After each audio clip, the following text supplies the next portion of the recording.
Hey, what's going on? So Nate Diaz has just been cut from the UFC, and you know, I've always been a fan of the Diaz brothers, and I still am. But I mean, talk about some bonehead moves. Like, I never really thought Nick really was that big of a bonehead, like failing drug tests, because I just thought that's stupid. I mean, it's who cares if you have, if you've been smoking marijuana and you're a fighter? Like, I always thought that was just dumb. So, you get all these guys on steroids that are obviously on steroids fighting in UFC. They don't get busted, but Nick was being suspended for smoking weed. But I mean, at the same time, I always thought he was a little bit dumb. Like, if you have a title fight, he literally had a title fight lined up with GSP, and of course GSP ended up getting hurt. That was back in the day, but Nick really should have been fighting GSP then, because there's a good chance he could have beat him. He was in much better shape than, he was retired and then he came back and fought GSP, but he didn't really look the same. Because he hadn't been fighting.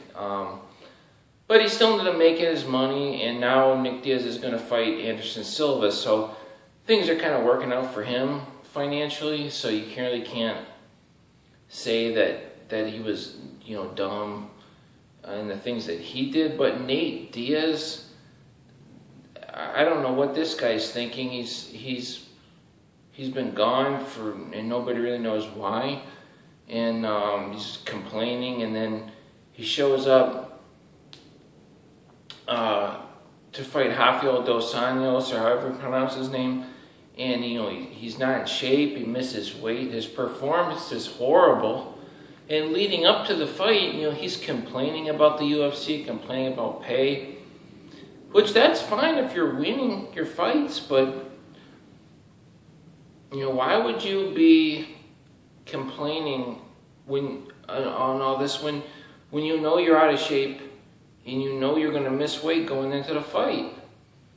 I mean, if he knew he was going to miss weight and be out of shape, you think he would have been on his best behavior. And with a performance like that, I mean, geez, that's, Rafael dos Anjos is an awesome fighter. There's a good chance he'll beat Anthony Pettis. He's kind of like the sleeper in that division, But I just don't understand, Nate Diaz. And he's complaining, he says, well, I took the fight because I had no money. Well, if you had no money, then why are you talking bad about the UFC and complaining? Because now you're really not going to have any money. And if you didn't have any money, you're complaining about money, but then we haven't even seen you fight in the last year. So it's like you took a year off work, and then you're complaining about money. It's like, it just really, really stupid. And I mean,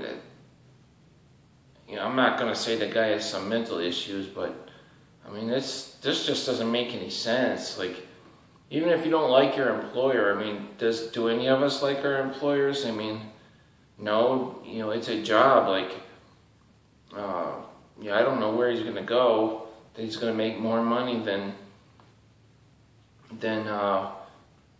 what he was making in the UFC. I mean, he can go fight in Bellator now, but Bellator already knows the UFC doesn't want him, so they're going to be paying him less than the UFC were going to pay him. They're not going to pay him more. Why would they? This doesn't work like that. So, not to mention, like, with all this complaint, I mean, dude, your focus should be on your fighting, not sitting complaining about this, and I'm watching him, he's complaining about CM Punk, which I all agree with him, but like, Nick was doing a lot of that craziness, but like, Nick was winning. I mean, he was like on a 9-fight win streak. He was a Strikeforce champion. He was just kind of at a different position. And Nick Diaz is also more famous than Nate. People didn't want to see him fight GSP, and now he's fighting Anderson Silva. He's going to get a big payout. And I think there's a good chance Nick's going to win that fight, by the way, too. Just because I think Anderson Silva is over the hill and he's too old. So I hope Nick shows up in shape and he's not doing any of this like Nate, hasn't obviously not been training. I hope Nick shows, if Nick shows up in great shape, he should be able to beat an old person. I mean, how old is Anderson Silva? He's got to be like 38 years old. I mean, there's nobody 38 years old that should be able to beat a top level fighter. So hopefully Nick is training and he's going to be at top level. And he should win the fight. I mean, he really should. So, anyway, that's my thought. Nate thoughts on that. Nate Diaz has been cut from the UFC. And, I don't really feel bad because I don't want to watch fights like that. I don't want to watch some guy all out of shape that can't even fight and can't make weight. Like, I don't want to see this stuff. And all the talking and everything, it's like, I don't really mind interviews, like watching these guys, but if you're not going to win, then why would we want to sit and listen to you? That's like Chael Sonnen, like when he was fighting, like, the guy was the most annoying person to listen to because he stinks. He's losing. He loses again and again. And he was on steroids and everything else. So it's like, if anybody's running their mouth and talking a lot of crap, they should be not on failing drug tests. They should not be on performance on steroids. And they should not be losing fights. They should be winning. Because then you could say, hey, he can say whatever he wants because he's that awesome. But, so man, Nate Diaz, we got to give him like bonehead of, the thing is though, with all that other stuff, he probably would have been cut anyway just based on his performance. But